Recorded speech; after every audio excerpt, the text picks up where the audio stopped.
Music is like a dream. Without music, life would be a mistake. Music gives a soul to the universe, wings to mind, flight to imagination, and life to everything. When it comes close to you,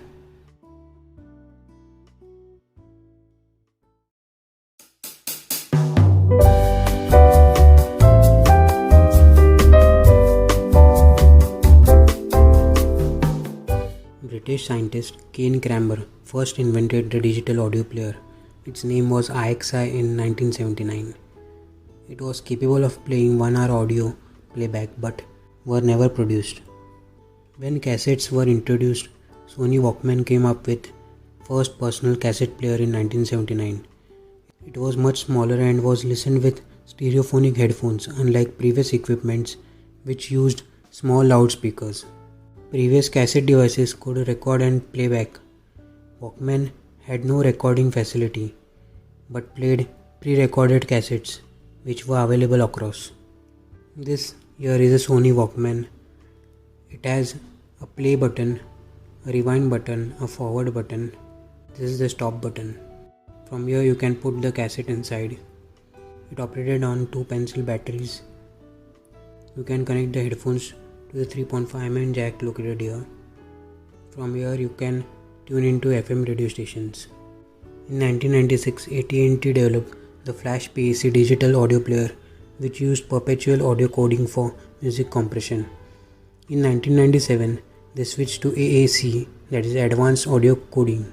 In 1997, Seihan Information Systems sold their first MP Man player, which were flash based, available in 32MB or 64MB storage capacity and had a LCD screen to show song which is played.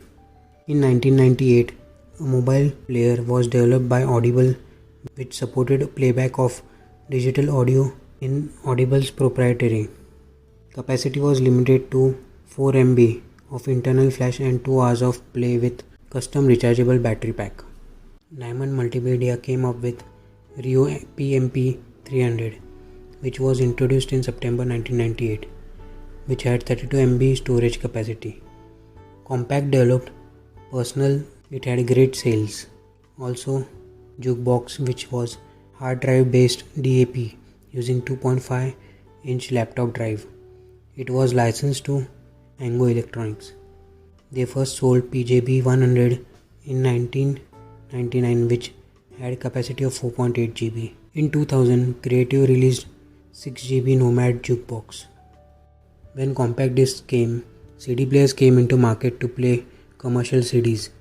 Later models played recordable CD-R and CD-RW media, either copied from a press CD or containing different MP3s. This was little bigger to fit in pocket. Companies thought of developing much compact size audio players. They came up with digital audio players in 1998. They were based on flash memory. Their advantage was that they had less vibration, less weight, and low battery usage compared to CD player. Music file sizes were compressed which reduced their quality. Hard drive players were heavy and had large capacity and also were big and expensive. Arcos Jukebox 5000 and 6000 were one of the most portable players. Were equipped with 3.5mm headphone jack to connect to headphones, boombox, Wi-Fi system. Here I have with me two MP3 players, the Transcend 8GB and the Philips Go Gear. Here you can play pause the button. Apple iPod was developed in 2001 which had 1.8-inch Toshiba hard drive with a 2-inch monochrome display. Then they started introducing smaller form factors and touch interfaces. It played music as well as videos. They slowly started supporting other file formats and were hence called media players. They were sold as portable MP3 players. They had bigger capacity storage to play different audio files. Alongside, smartphones and tablets also incorporated music feature in them. Because of them, sales of portable media players started to decline. Most of new developed devices phased out. Apple iPod and Sony Walkman were continuing their production to new, smaller compact devices which could play movies as well as audios. iPods slowly were getting updated and were getting more compact. Music piracy was much increasing with invention of internet. Therefore, sales of potential copyright decreased. A lot of music sharing services were available which provided free music downloads. Music labels tied up with new streaming services. The emergence of these services decreased the number of users who pirate music on internet. Spotify and Pandora had easy to use interfaces and had decreased risk for computer viruses and spyware. Slowly, accordingly, many other music record labels tied up with streaming services.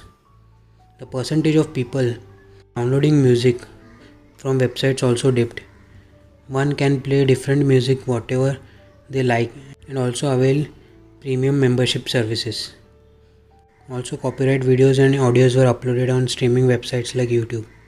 Slowly, companies started developing wireless devices like earbuds, wireless Bluetooth headphones, as 3.5mm jack started to discontinue. Also, some companies started developing smart home pods which can play music on internet and also multitask with help of voice commands. Nowadays, people use voice commands to play music, and also there are voice assistants on phone. It's good to see that music has its own league and it will be there in people's life forever. Let's not forget the struggle in connecting music to people. Thanks.